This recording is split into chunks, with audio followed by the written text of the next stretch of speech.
అభిమాని 13వ అభ్యాసము. మీరు ఒక రూమ్లో ఒక చైర్ పైన కూర్చున్నారు.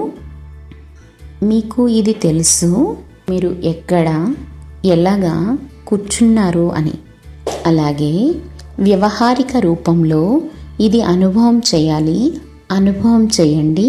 నేను ఆత్మను ఈ శరీరం యొక్క భృకుటిలో మధ్యలో కూర్చున్నాను.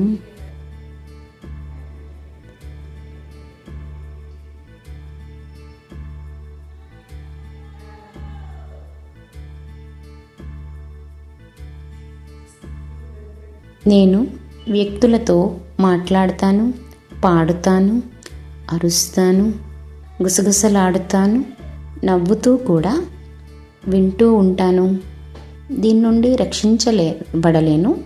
ఎందుకంటే నేను నా చెవులని బంద్ చేసుకోలేను.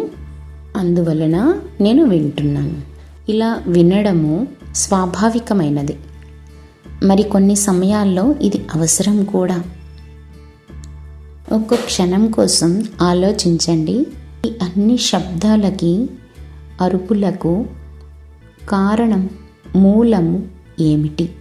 నేను కేవలం ఈ వాస్తవాన్ని తెలుసుకోవాలి, అనుభవం చేయాలి.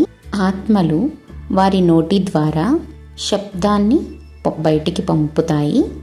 నేను ఆత్మను ఈ చెవుల ద్వారా ఇతర ఆత్మల యొక్క శబ్దాలని లోపలికి పంపిస్తున్నాను, అంటే వింటున్నాను.